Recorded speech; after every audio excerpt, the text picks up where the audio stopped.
It doesn't. We're just ready for one. You're gonna play them all no matter what. Whether it's a more kind of natural break in the middle. We've all been a part of these stretches before, so there's positives and negatives both ways. And I think the bottom line is you got to handle it well. Like wherever the bye week falls, however many games you have in a row. You can make the argument about rest on a bye week. You can make the argument about keeping rhythm and not having to break that on a bye week. I mean, it all matters. I don't know that it all matters at the end. Like you have to handle it. We're given the schedule well in advance. We know when we're going to play. We know when the breaks are, and it's up to us to have a great plan to get it done, and our guys to execute it. Like, what policy exactly did the USC news group report on violate the suspension? Well, there was more than one. Media here has been great partners in my 2 years here. Have enjoyed working with the media thoroughly. I don't feel like we have, too many rules, too many policies, but the ones that we do have, we take them serious because my first job is not to, even though it is part of my job, it's not to the media, it's not to the fans, it's not to anybody else, it's to protecting our players. And that is, first and foremost, that will always be priority number one. And so, there was enough there. I know the article in question was not accurate. There were multiple policies broken, and felt like it was far enough that we needed to act. But we'll look forward to welcoming back the reporter in question once that comes up. Which specific policies? Like I said, there were multiple that were broken, but I'm not going to get into specifics today. You wanted to clean up the penalties over the last couple of weeks. How's that gone, and what's kind of gone into that? Yeah, we made a big emphasis in the team meeting last week after the game, just a big emphasis point on it. It's really, we tried to show the guys not only, the ones, from our first 3 games, but also examples across the country, not just this year, but historically, in major games where penalties have played a huge role, and a lot of times it's been deciding factors. And, you don't want to put yourself in that mode where, like, okay, we're way up in a game and it's no big deal, because it's a behavior, it's something that matters, and all of a sudden when that comes up in a later game, and it may be a tie game in the fourth quarter, that thing could be the difference. And so I think making a point of that, playing like anything, doing a great job of coaching it and putting our guys in those situations and making sure that we get it correct. With this being the first road game, how do you evaluate where your offensive line is at?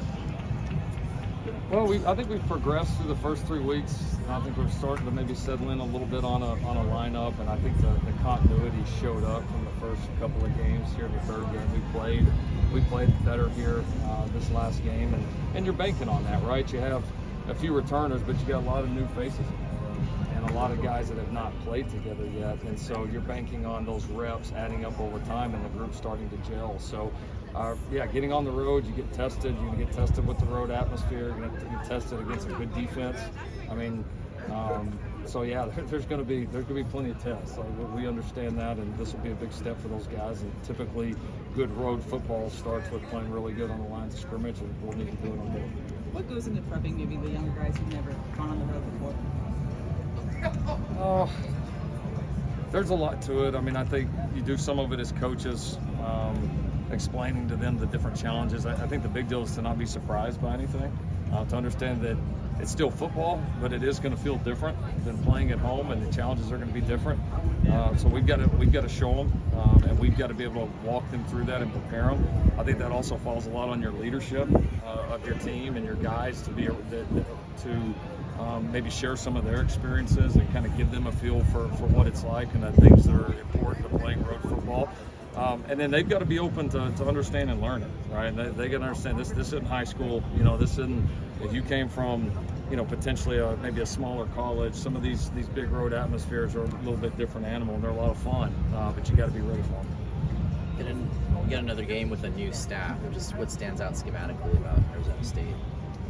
Well, there's staffs that we've got a little bit of familiarity with. I mean, obviously the head coach, a lot of the offensive stuff, and then certainly the defensive coaches all came from this league. And then, there's a reason why you get a head coaching job at Arizona State, or you get a coordinator job at Arizona State. It means you were doing a pretty good job, and all of those guys were. So, no, it's a good staff.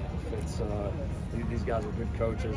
Like you can see the things that they're doing, and they're the world will look at it and think one thing. They're not as far away as people think they are. And sometimes that's just, we've all been there, man. In the beginning of a program, sometimes it can kind of feel that way. And but these are good coaches.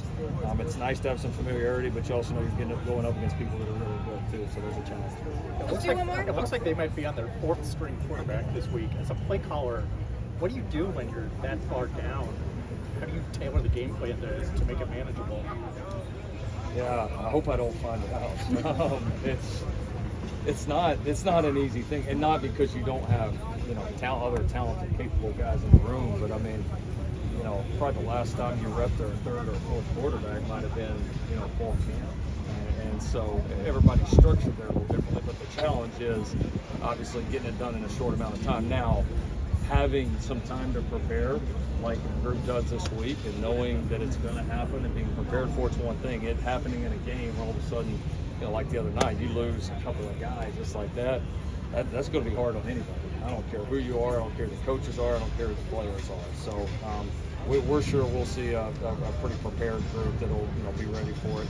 And Kenny and those guys are good coaches, so I'm sure we'll see a good plan. And you give them a week, they're going to throw some stuff at you. Thank you, Coach Riley.